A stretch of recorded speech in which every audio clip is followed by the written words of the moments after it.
Whew. All right, y'all, was good. So I got another raw and unedited movie review for you guys because my laptop is still down, and I'm just stuck without a laptop and without editing. But is that gonna stop me? Hell to the no. Still coming at you with the review, and today I'm reviewing The Equalizer 2, or should I say, on this episode of The Equalizer.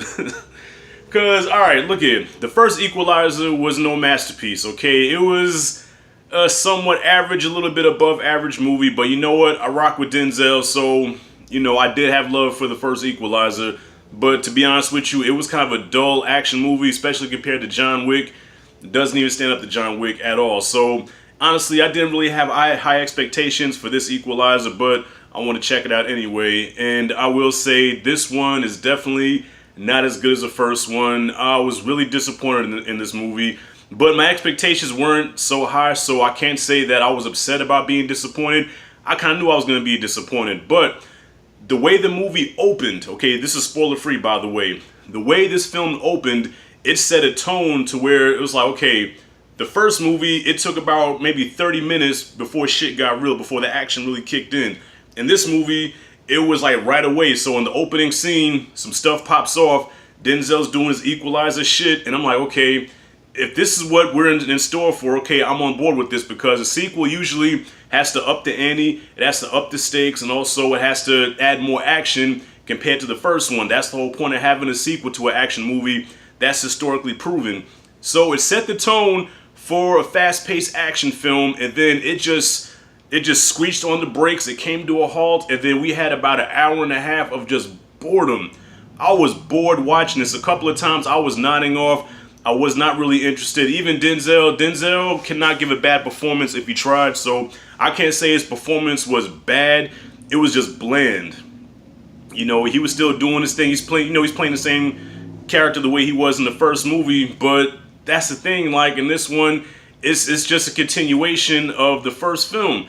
Like I said, the stakes aren't raised. There's no bigger threat that can take him on, because usually we like to see our hero in situations where, okay, how are we going to get out of this? How is he going to stop this villain?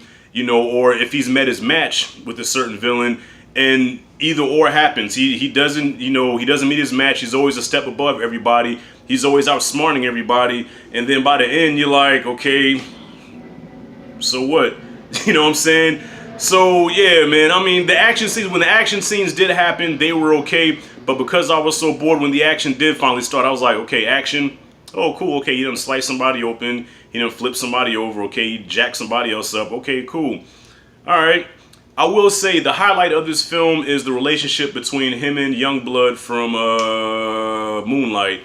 The one that played the young Chiron in Moonlight. I think he was in Straight Outta Compton also. He was the kid that was in the bus in Straight Outta Compton that was starting with the Crips. I like the relationship between him and this kid, because the kid is an artist, wannabe gangbanger, and Denzel plays as like a father figure and tells him, like, you don't have to go this route, which we've seen in movies before, but Denzel kind of does it in his way, almost reminiscent of Fences. You know what I'm saying, if you've seen Fences. So I did like the relationship between them. I did like a scene that they had together. That's like the only highlight I could say about this film, was the relationship between those two, because I like to see a father figure direct a troubled youth to do the right thing. For some reason, I love seeing shit like that. But other than that, the movie as a whole was even below average. It was just dull. It was gloomy. Like, this movie reminded me of living in Seattle all over again. I lived in Seattle for 4 years, and it was cloudy and gloomy and just depressing all the time. And that's what this movie felt like. And the climax of this movie reflected that, because the climax takes place during a hurricane. So it's rainy, it's nasty, it's just real, just gray looking. And I guess it was supposed to be a cool looking scene, like a good looking shootout fight scene, but it wasn't. It reflected what the rest of the movie was, and I was just bored with it. And I will say the last fight, Denzel and a certain character are going at it, and you could tell it's not Denzel. I mean, Denzel's over 60 years old, so we can't expect for him to do shit that a regular action star like Dwayne Johnson would do. We just can't expect that from Denzel. But you can see, like, all the scenes where you see him cutting flips and flipping people over and doing all this Krav Maga shit.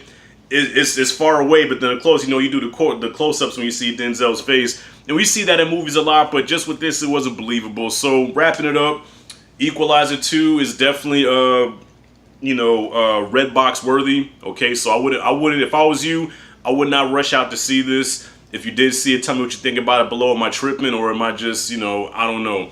So wrapping it up, I'm gonna give the Equalizer 2 a D. I would give the first Equalizer a C, because though it was bland, it still has some cool scenes in it, and you know, it did hold my interest somewhat. This one did not really hold my interest at all. I did not really care about anybody of the characters, except for, like I said, Denzel and the troubled kid. That's the only thing I liked about this movie. Everything else was predictable. It was just, I didn't care about it. So I give Equalizer 2 a D. But I still got love for Denzel. I rock with Denzel like that. That's my dude. You know, I will watch anything that he's in, but I gotta call a spade a spade. This movie was not all that. So guys, comment what you thought about Equalizer 2, man. Comment freely. Thank you for watching. As always, this is Rashad G signing out. See you in the next video.